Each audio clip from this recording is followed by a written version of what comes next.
I'd love for you to join me May 19th at 7 p.m. Central Standard Time, where we're going to answer your questions live on how to rock retirement in this age of inflation and everything else going on, as well as talk about the open enrollment period for the Rock Retirement Club. You can learn more and register at livewithroger.com. Last year was a pretty busy year for Wendy. She launched her oldest off to college, and now they're going to be empty nesters in 2 years. And she spent a lot of the year helping her parents through a pretty major health event. And now she finds herself at 48, going to be empty nesters in 2 years, and her husband are wondering, should we increase our savings with the hope of retiring at age 60, or use some of this excess income they now have to travel a little bit more now? And it's complicated a little bit by the fact that her husband survived cancer from 9 years ago. We answered this question in the beginning of this month, and I asked you, the listener, to share some wisdom for Wendy based on your journey. And you did. And we're going to share that today on the Retirement Answer Man Show.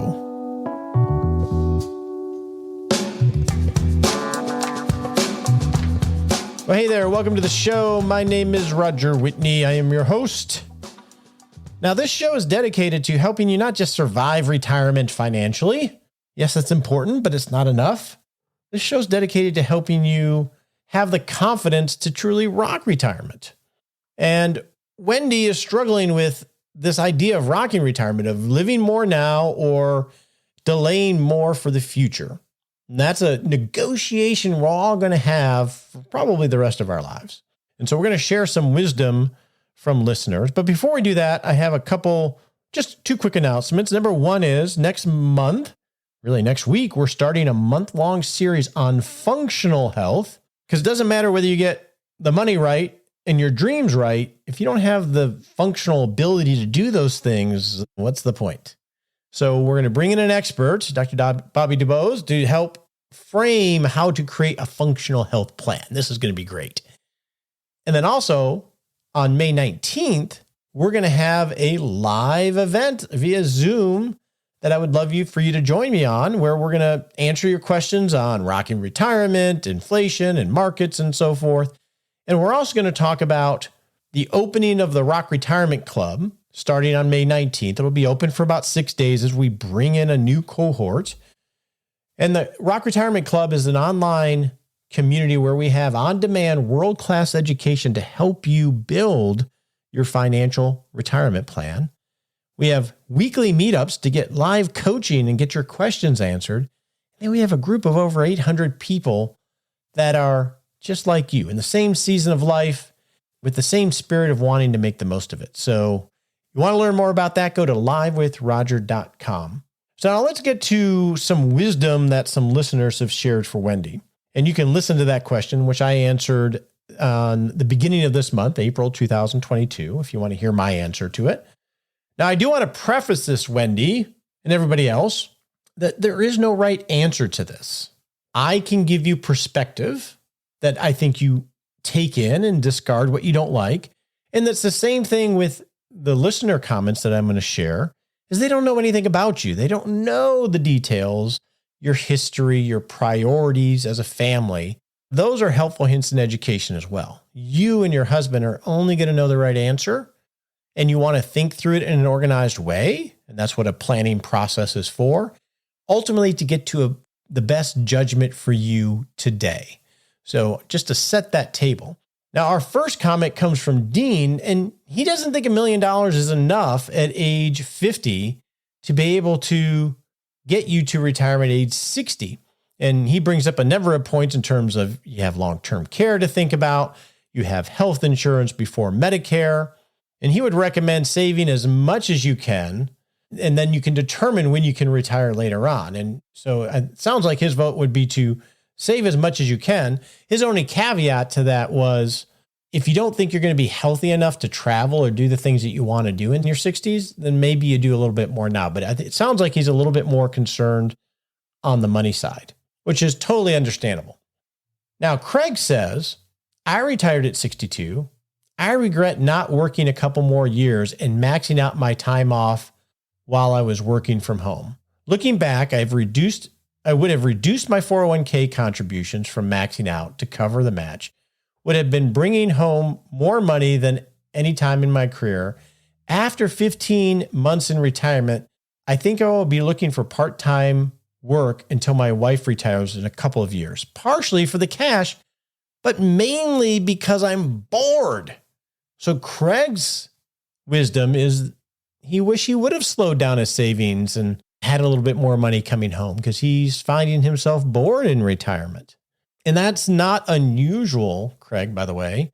And so his vote sounds like it would be maybe start to spend a little bit more now and don't think about retirement as getting to a date because it might not be as awesome as you think it is. Now, our next question comes from Darren. Darren says, good morning. You encourage replies to Wendy's situation about whether to travel now and delay retirement a bit or go big on savings and retire earlier. She is 48. I am 50, Darren says, and my wife is 44. We recently had an increase in our income and decided to add travel rather than increase our savings. We actually split the increase 75% to travel and 25% to increased savings. The travel time is great family memories. They have boys, 13 and 11, and living now is an important factor for us. Another alternative, Darren says, would be to shift focus. Maybe 1 year you go with increased savings, and then the next year you go with increased travel. Travel is going to get more expensive in the future with gas prices, jet fuel, etc. And Darren has another perspective. Maybe you consider top 5 trips, bucket list stuff, not weekends, and do them in the next 5 years and compromise with those, and everything else goes to increased savings. So I like those ideas, Darren, of it doesn't have to be either or, right? It can be maybe we do a bit of both. Maybe we travel a little bit more and save a little bit more, or maybe we determine this travel that we want, pre-fund that with our savings, and then the rest just income, and then the rest can go to savings. I like this idea because there's always a lot of in between, and you give some good ideas for them to think about, Darren. Our next bit of wisdom comes from Joe. Joe says, before I retired at age 54, I thought I would never find another job that I would like as much as the one I was leaving. Well, that's great. On my last day at work, I was visited by a recent retiree who told me that on my retirement, I should take 3 months off and then find something to do away from the home for 2 or 3 days a week. I took the 3 months off over the summer. Then I started back working in the field 3 days a week with a friend I enjoyed being with. I was able to take time off when my wife and I wanted to travel and do the things with our boys in high school. I worked part-time until I was age 62. Roger is right when he said that you don't have to choose to retire or continue to work because you can do both. Sharpen your professional and your personal contacts while you're still working, and you will probably find that you can retire, work a flexible, limited schedule, and still have time for other interests in your life, whether it's travel or something new. You will never regret retiring early. Start building your pie cake now and go for it. Best of luck, says Joe. So Joe talks about that in between where he reminds us that retirement isn't binary. It's not either or. You can work a little less and have more time freedom. And it sounds like he's created a great plan there. Our next comment comes from Kate. Kate says, I retired in 2021 at age 56. I have to say that I was ready to leave my job in the field I have been in for 31 years. However, I wasn't prepared for the boredom. I'm currently back from being a snowbird for 3 months and am considering finding a part-time job just to get me off the couch. Nice weather is finally coming back to New England, so maybe I will feel differently in a month or so. Regret? No, but you do need to plan for your time without your peeps that are still working. It's a great point. And it sounds, the more you can plan out what this new life looks like, the better it will be and the less you'll find yourself in a bored, what do I do now situation. Kate, my only counsel for you is you will create this new life. You just shed that old life really quickly, it sounds like, and you haven't quite figured it out. This tension of feeling bored, as bad as it is good because it's going to help you create the new version of you. Our last comment comes from Robert, and this is, I'm not going to do it because it's in bold, huge text, so I'm not going to yell it. Tell Wendy If you wait until retirement to start living your life, you've waited too long. Go travel now, says Robert. So Wendy, Heathers, hopefully that gives some perspective that will help inform your journey. By the way, and this is not meant to be a plug for, but we have these conversations live in the club a lot, especially under Mark, one of our retirement coaches, Navigating Transition, where people are sharing this perspective and asking questions of each other live. And it's pretty powerful. So one reason to check out the club maybe. So Wendy, I hope that helped you on your journey. Now let's go get to some listener questions. This episode is sponsored by LTCI Partners.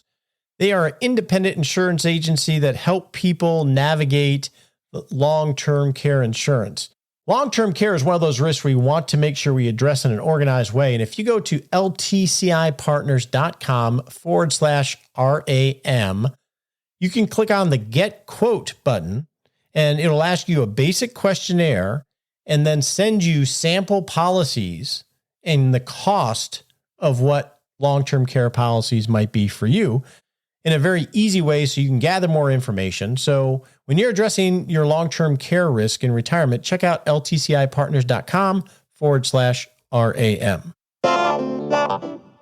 All right, for our first question today, I thought I'd bring on our head retirement coach of the Roth Retirement Club, Kevin Lyles. How you doing, Kevin?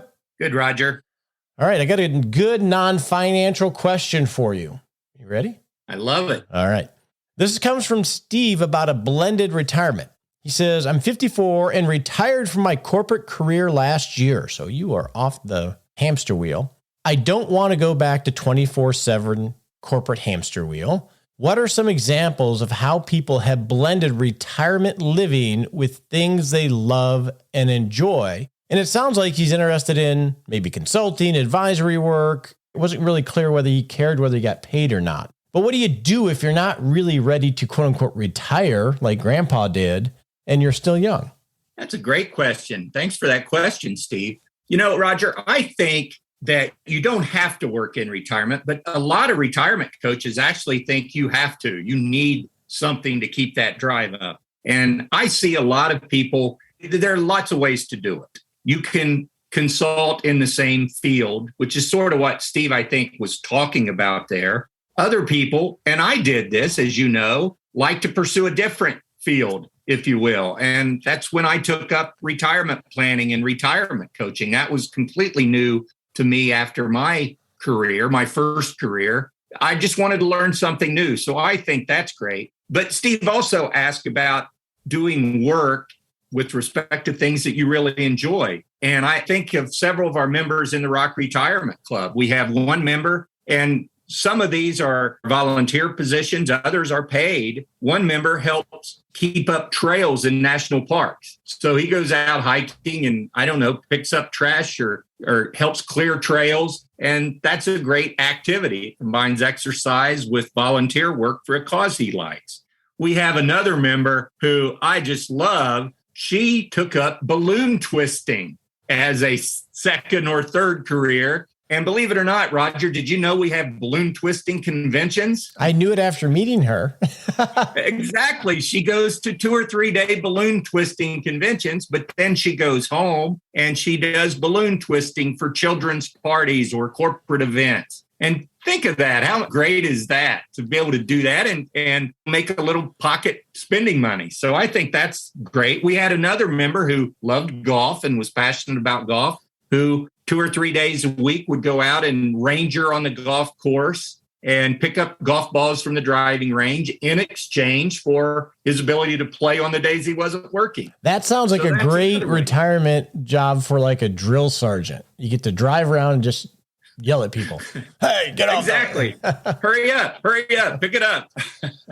But that's the way he's funding his golf habit in retirement. So there are lots of ways to do it. I'm thinking of other Roth Retirement Club members, and I think, Steve, these are some ideas to maybe prompt your thinking. I'm thinking of another gentleman who moved from Beverly Hills to a ranch in the hill country in Texas. And he's like the Green Acres guy. I mean, literally, he had never really done anything. And he's trail building. He's built this big yoga retreat or this retreat structure We're at the yoga studio. We're actually going to host a RRC roadshow there for people in Texas. And so that's part of his. And then we forget another one, Dave. And I don't know if Dave's been on the show. He probably has. Yes, he has. Who, remember, Kevin, he makes syrup. And he is maple syrup. Absolutely. I've had several bottles. And so some of these are profit driven or revenue driven, but most of them are really about this blended purpose, Steve, right? You have a lot of skills and you have a lot of things that you want to do. And Kevin, yours in particular, and Mark Ross as well, and Kevin Sebesta, who are all coaches in the club, weren't in the retirement industry, I guess.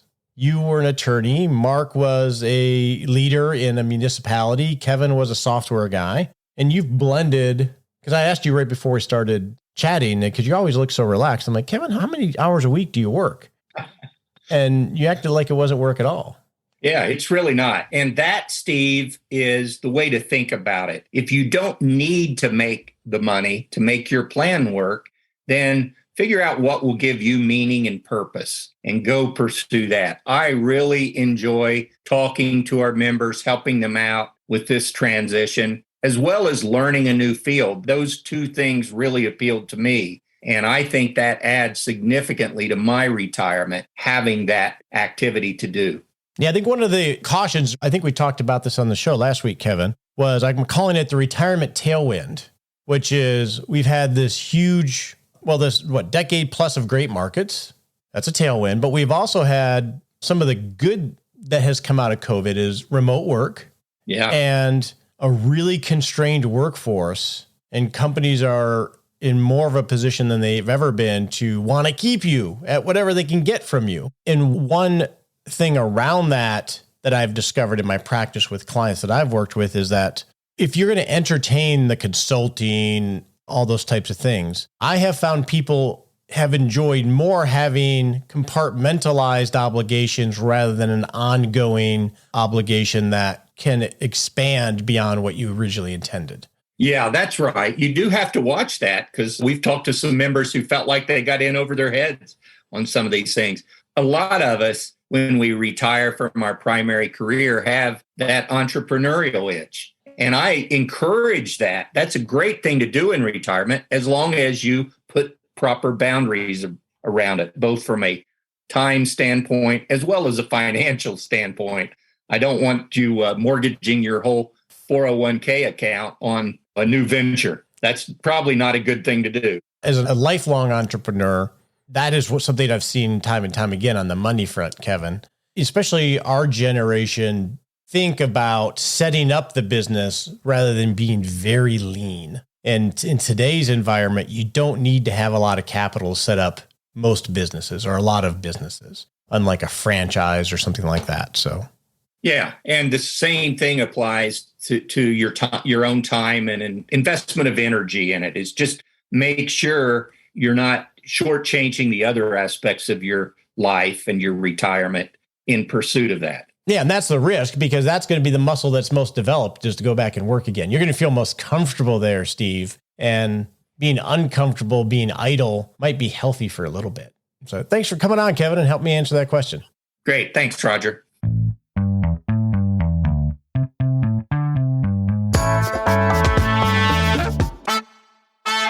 Now, to answer some of your questions, we're bringing back for a special appearance, because you haven't been on a lot lately, Nicole Rockstar Mills. Nicole, how are you? Hello. We've been busy. Changing that whole enrollment model for Rock Retirement Club and everything was a lot of work. a lot of work, and you are back by popular demand. People always comment about you, so I'm glad that you are back, so they know that you are still lurking around. I'm lurking, always lurking.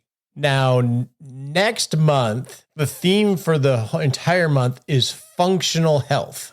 I think that sounds awesome. So how is functional health different than just regular health?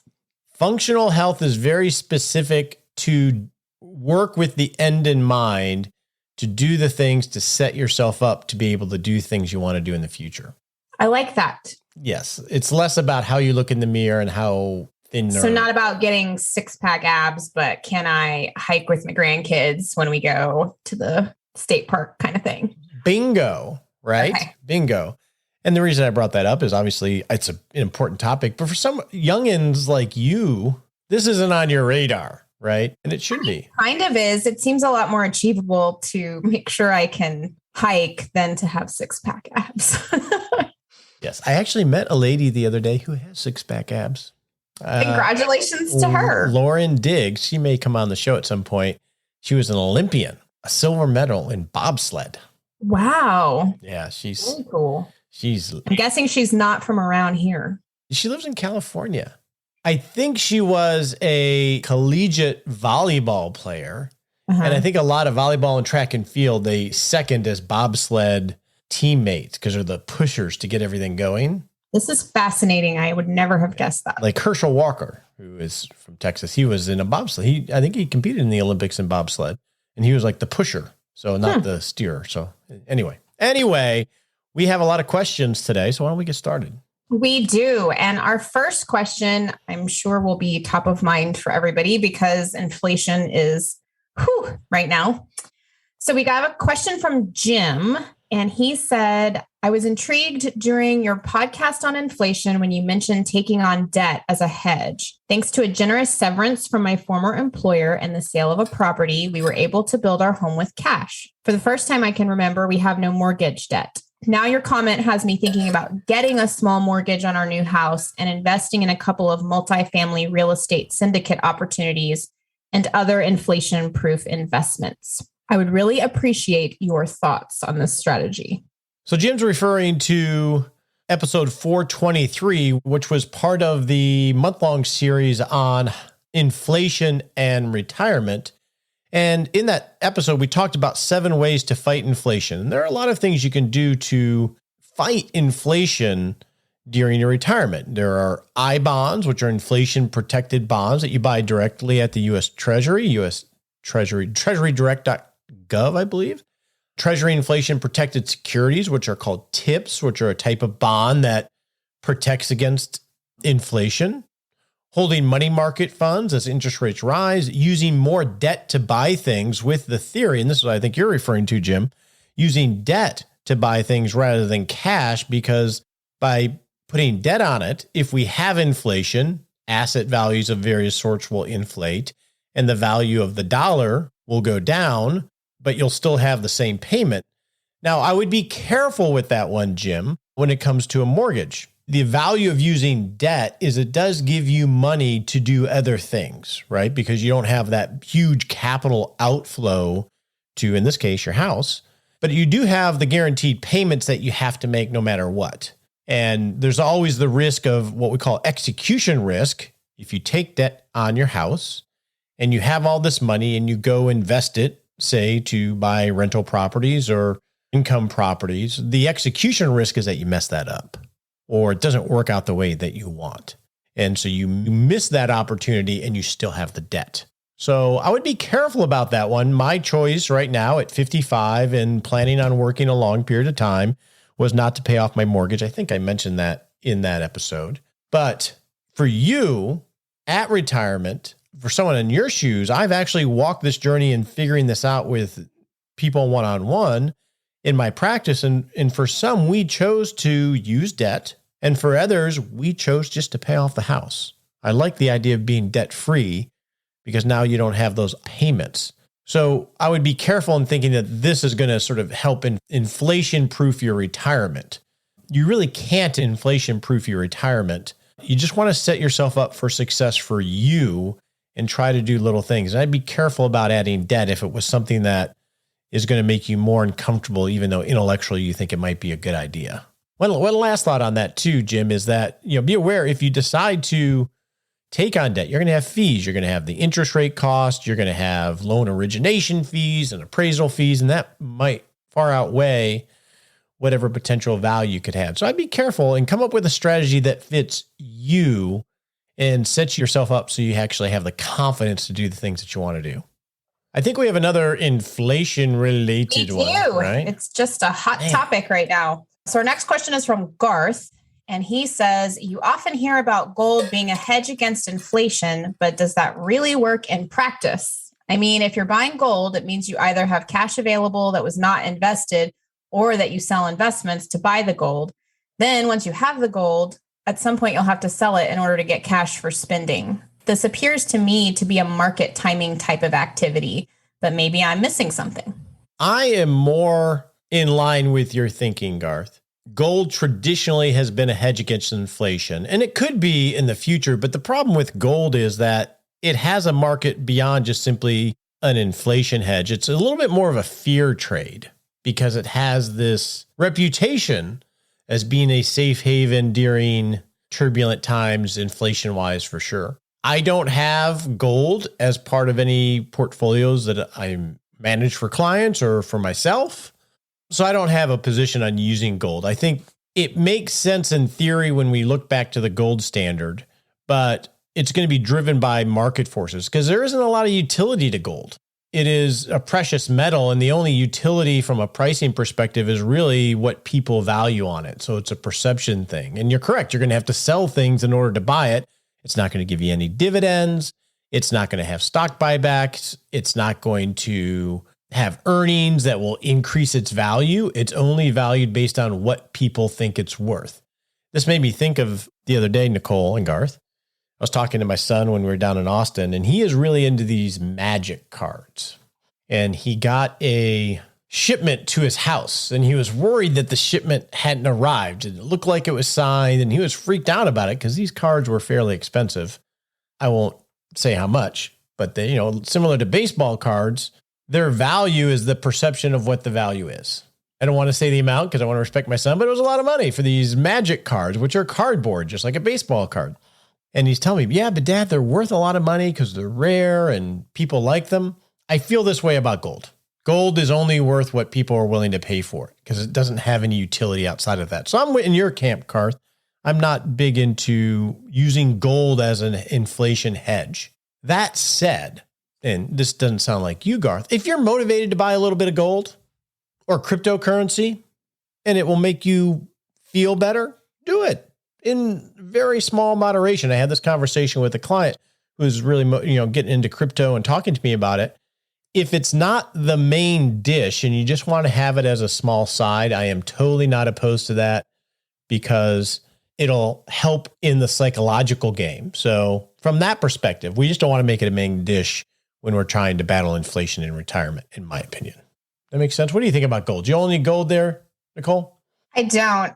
Your comments about the magic cards, I'm probably dating myself with this reference, makes me think about like the Beanie Baby craze when people were going out and buying Beanie Babies and keeping the tags on because they were going to be worth all this money and didn't really pan out. Gold, I don't think you can go sell a Beanie Baby for several $1,000s today, but maybe you can. Yeah, and gold has a much more storied history, but same concept. Yeah, sure. Same concept for sure. Made me think of that. Yeah, same concept. Okay, our next question is about Roth IRAs. If I opened a Roth IRA account 3 years ago with a broker, and 2 years later, I open a new Roth account with another broker and roll over all the funds from the first to the second, does the 5-year clock start again? Or did I fulfill the 5 years requirement between the two brokers for withdrawals?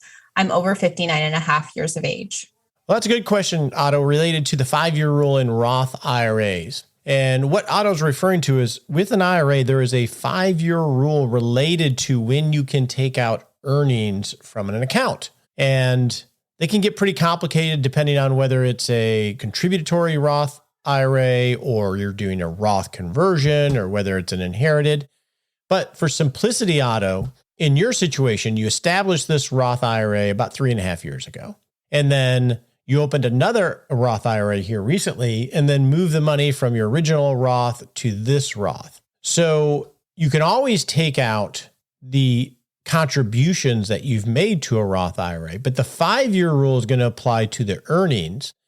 And it doesn't look at it on an account by account basis. So your original starting date in terms of the 5-year rule is going to be the date when you made your first contribution. So hopefully that clears it up for you.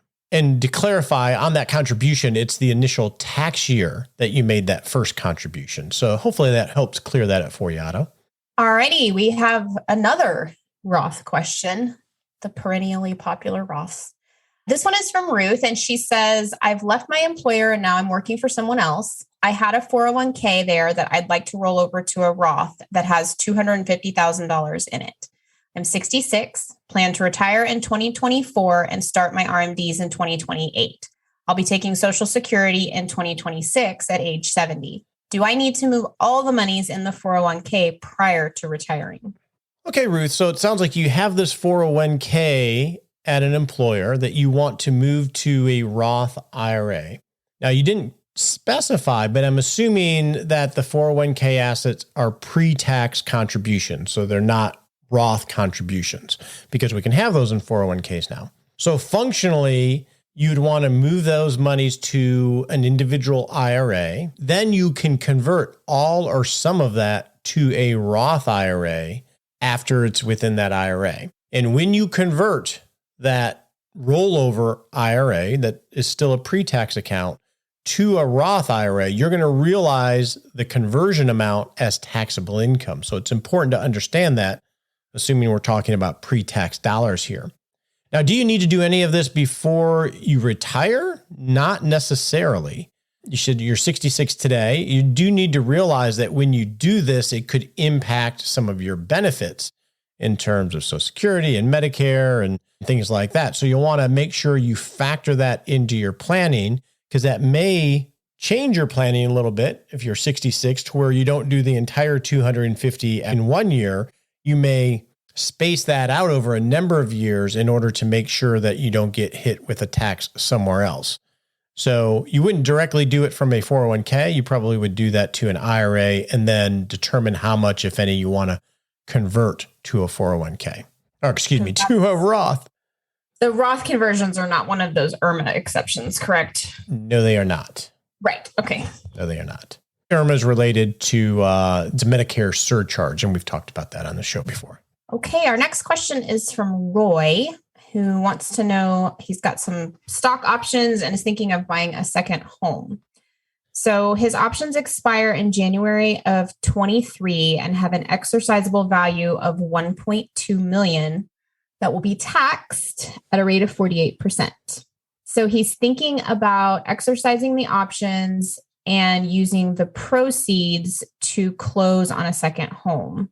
He also says he could do a buyback refinance on his primary home and then use cash to pay for the second. So he wants to know what you'd recommend of those options and why. So this is a little bit of a complicated question related to cash flow. And so I think the fact, Roy, is that you have these options, which are a benefit that executives get at certain companies that give someone the right to buy the stock at a certain price. And generally, this sounds like the stock's appreciated a lot here, Roy, which is awesome. Congrats for you. And these options that you have are going to expire in January of this next year, right? Do you just sell them now, realize the tax, because you're going to be forced to do something by January or lose the right? So obviously, you're going to incur this cost at some point. From a tax perspective, there are two types of stock options. There's what are called non-qualified stock options, which happens when you exercise them, meaning that you buy the stock. Whether you sell the stock or not, that amount is realized as income. And those are the most prevalent stock options that you see right now, are these non-quals, as we call. Another type of stock option, which is called an incentive stock option, which is an ISO. You don't see those as much anymore. And it sounds from your question that this might be what you have. So the way ISOs differ from non-qualified stock options is that if you exercise and buy the stock and hold it for the required period and then sell the stock, you could realize a long-term capital gain and potentially save on taxes. Now, I don't know which one you have here, Roy. Regardless, it has always been my position that when you exercise a stock option, it is best practice to, always an exception, best practice to liquidate the stock and realize the cash. Trying to get fancy in terms of holding the stock in the case of an ISO and getting a long-term capital gain treatment takes a lot of risk, because generally, when you're in San Francisco, if it's a tech company, these stock prices can be very volatile. And this comes from an experience I had in the 90s dealing with executives at technology firms that had highly appreciated stock options. Is it J&J? That's what the... Is it J&J? Okay, so that's a little less volatile than normal. But I would look at stock options when you exercise them as income, just in a different form. So I would keep this simple, Roy. If you're going to exercise them, the decision you have is, do I exercise them now in liquidate, or do I exercise them in January of 23 in liquidate? And that is just simply a tax year question. Based on what makes sense for your situation, you can decide whether you're going to get a second mortgage for a short period of time or not. But I wouldn't make this more complicated. This is a bird in the hand, and it's a pretty nice bird given the numbers that you're sharing. So I wouldn't get fancy with it, because you're going to have to realize the tax when you exercise. And as you stated, you don't really have a desire to have 2 mortgage payments if you had your choice, so don't. Take the bird in the hand, buy the second house. If you want to pay cash for it, pay cash for it. And I doubt that you'll regret that decision. All righty. Our last question is from Jay, and he writes in, if I leave my employer, I take some time off and withdraw money from my 401k, are there any stipulations about going back to work? In other words, if I leave my employer when I'm 56 and I decide to rejoin at age 58, will there be penalties on the money that I withdrew when I was 56? That's a great question. So let's explain what the rule of 55 is, just to refresh. It's a rule relative to 401k plans that if you are an employee and you separate service from a company after you've turned the age of 55, that the IRS allows you to take penalty-free withdrawals from that 401k, which is a good benefit if you've separated and you're not 59 and a half yet. So a couple caveats there. One is that those are what the rules are. You have to check that your 401k plan allows you to do that and that they don't require you to do it all at once. So I've had to do some planning with this when I've used this strategy with clients, is we want to make sure the 401k plan, the actual plan that the company sets up, says, yeah, we honor this rule and here's how we do it. So you know that you can actually take money out of your 401k without having an early withdrawal penalty, because you don't want to get in a situation where you're planning on using this rule because you've read about it or you heard about it, and then you go to an employee and they're like, oh, no, we don't do that in our plan. So it'd be good to just make sure that that is the case. Now, a couple of things here. It's important that you realize it's the 401k that you're in, and it has to be after you turn 55 that you separate service. That's one requirement. If you take that 401k money and roll it to an IRA, you've lost the right to do that. You can't use the rule of 55 with IRA. So you got to keep the money in that 401k. So now to your question. Well, what happens, Jay, if you go back to work a year or two? Well, the good news is there's work or no work requirement with the rule of 55. So if you take a year off and you go back to work, you'll still qualify for taking that money penalty-free outside of the IRA. Obviously, I'm not a tax advisor. Talk to your CPA if you're actually going to do this, but that's from our research what we understand. And then the only caveat to that is it could violate it if you go back to work to the same employer. So if you left company A, you took a few years off, you're doing this rule of 55, and you go back to the same employer, company A, you may have some difficulties there in terms of using it again. So hopefully that helps clarify it a little bit. But yeah, there's no work or non-work requirement. We went pretty fast on those, Nicole. That's good. That means you're so smart and you just know the answers. I don't know if that's what it is. I don't know if that's what it is. Let's do another question. I'm going to throw a pivot at Nicole. I want to say, are you going to pull one out of the hat? What question? I just did. I just moved it to our board. We use this project management board when we're looking at things. Let's have a question about crypto. Oh my. Okay. Our final question. Maybe I'll add another one. Our final question is from Sally. And she wrote in that she and her husband are 50 and hoping to retire at 55. And they have $3 million in cash, stock, bonds, and pension lump sum value.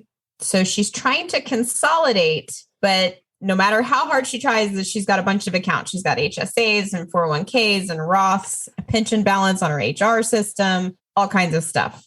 So she also is wanting to get involved in purchasing crypto. Well, let's deal with the simplification first. Okay. Right. So we don't bring the two in. Well, I think you're doing a great job, Sally, in terms of consolidating accounts. And you're right. There's only a certain amount you can consolidate if you have you and your husband have different IRAs, and you have different 401ks, you have different HSAs. So I recommend this to everybody as you get close, or even if you're in retirement. It's easy to have too many accounts because as we get to this point in our life, it's like our closet. We just collect things over time. I was just updating our net worth just the other day, and I realized my wife still has this old 401k from her work that we've never rolled over to her IRA. We got to do that. And then I had 2 IRAs because I was doing some private investment in IRA, and I'm like desperately wanting to get down to one. So as money comes due in that account, I bring it back over to a central IRA. So I think we should consolidate our accounts down. And I think if you hold them at one custodian, whether it's Fidelity or Schwab or whomever, that makes it even easier because you can see it all in one place. I wouldn't think that there's any risk in doing that. But just like our clothes, we want to clean up our closet. That's actually on my list, Nicole. My closet needs some cleaning. There's some clothes that I don't fit in anymore because they're Get rid of those. Yeah. They don't make you feel good. Bye. Yeah. And then I have these suits, and I just need 1 or 2 suits because I don't wear any suits anymore. So I think you're doing a good job there. And I would recommend anybody do that because 1, it's going to be easier to manage and coordinate. And 2, it's going to be easier for your spouse or whomever to take on if and when they need to. So with that in mind, she's looking to get invested in crypto, and she's wondering, should she buy an index fund and digital coins within her after-tax brokerage account or her 401k? And even though it's a little more expensive, or should she create another like direct purchase account with Bitcoin and learn the platform and essentially add another separate account? Okay, so Sally, you're talking about buying a little bit of cryptocurrency, and I think you gave an amount of like $30,000. And that's relative to, I think you said you have roughly $3 million in financial assets. So we're talking about just a little plaything here on the side. The advantage of doing the index, so she's talking about buying a particular index that has a portfolio of 10 digital coins, but it has like a 2.5% expense ratio, which is high. But on $30,000, it's not like going to kill you. The advantage of that is you are just getting this bucket of coins. Some of the disadvantages are that, 1, you have the expense ratio. The other part is you'll want to know how that particular index is actually packaged, because a lot of times it's giving you exposure to what those coins might do rather than actually owning the coins. And those are 2 different things. A good example is if you buy a commodity, let's say a corn ETF. I don't even know if there's a corn ETF, but a commodity ETF that will give you exposure to a commodity. And rather than actually own the commodity, what they're buying are future contracts based on that future contracts for that commodity. So you don't actually own the organic thing. You own something that is betting on that thing and from a price movement standpoint. And I don't know how these crypto indexes, or I don't even know if there are ETFs out there yet, how those are constructed, because you might not actually be getting what you're getting. So that said, I'll just tell you what I did, because I did what you did. I'm like, okay, I want to understand this crypto. I'm not crypto crazy, but I want to get into it a little bit. So I opened up an account at Coinbase and just bought I think I bought Bitcoin and one other one. It's down in value. It's for a very, very small amount. It was really just more for my education. And that way, if it did go to $1 zillion, and say, well, at least I bought some. So for the amounts that we're talking about, I would probably use Coinbase, but I think either will work. Just understand what's inside that index if you choose to do that. So there is a corn ETF, and its symbol is conveniently corn. There you have it. So if you change your mind on crypto, you got corn as a backup. All right, Nicole, I know you got to go pick up the kiddos. Thanks for joining us. And I do. Thanks for having me. Yeah, we'll go set a smart sprint now. On your marks, get set.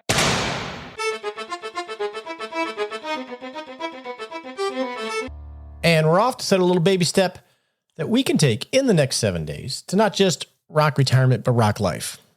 All right, so I was debating talking about this or not, but I'm going to. Last week, I got an email from a friend, known him for 25 years. We don't talk a lot. Periods of time we were really close. And he said, oh, by the way, last month, my daughter passed away at 29. Knowing the history She had always had problems, and I don't know exactly how she died, but I have ideas. And he said in the email, he said, make sure you tell your kids you love them. Those are the last words my daughter and I said to each other. And tomorrow isn't promised to anybody. I haven't had a chance to talk to him yet because he's in a busy time of year and he's overwhelmed. Unfortunately, that busy time of year coincided with this happening in his life. But I called my kids, told them I loved them. I got to have a good weekend with my son out of town. We had a weekend trip where we created some memories. And so when you're thinking about how much do you live today and how much do you delay, this perspective is important. It's always easy to say no to a weekend trip or spending money on something with your children or your family or people that you care about, because you can always do it next year. And we definitely want to care about the future, but your life is today. And it's very easy, especially for the most focused of us, to delay so we feel good about the growth of our accounts. I want you to just think about that as you're negotiating and trying to find that balance between today and tomorrow. That tomorrow isn't promised to anyone. And it doesn't necessarily mean you. It may mean that you don't have the opportunity to take a trip or to create a memory with someone you love. It's a good reminder, so just consider yourself reminded.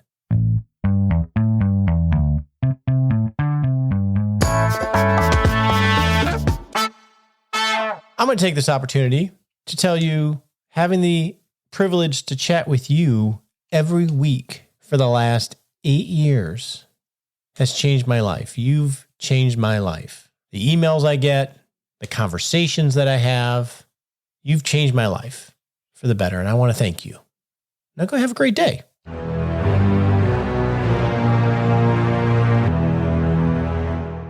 Hey, it's time for that all-important disclaimer. We so appreciate you listening to the show and love your questions and love the teaching that we're able to provide here. And actually, it helps us too. But remember, you're not our clients. Not love it if you took advice from us on the show. We would not love it if you took advice from us on the show. Realize it's helpful in education. Talk to your legal advisor, your tax advisor, or your financial advisor before you make any decisions. We appreciate you joining us today for this episode of Retirement Answer Man. Be sure to visit rogerwhitney.com/answers to access the Retirement Answer Library with over 30 checklists to help you make the most of the only life you have. Remember, you have more power than you realize to create an amazing life starting today with Retirement Answer Man. The opinions voiced in this material are for general information only and are not intended to provide specific advice or recommendations for any individual. All performance referenced is historical and no guarantee of future results. All indices are unmanaged and may not be invested into directly. Have a wonderful day.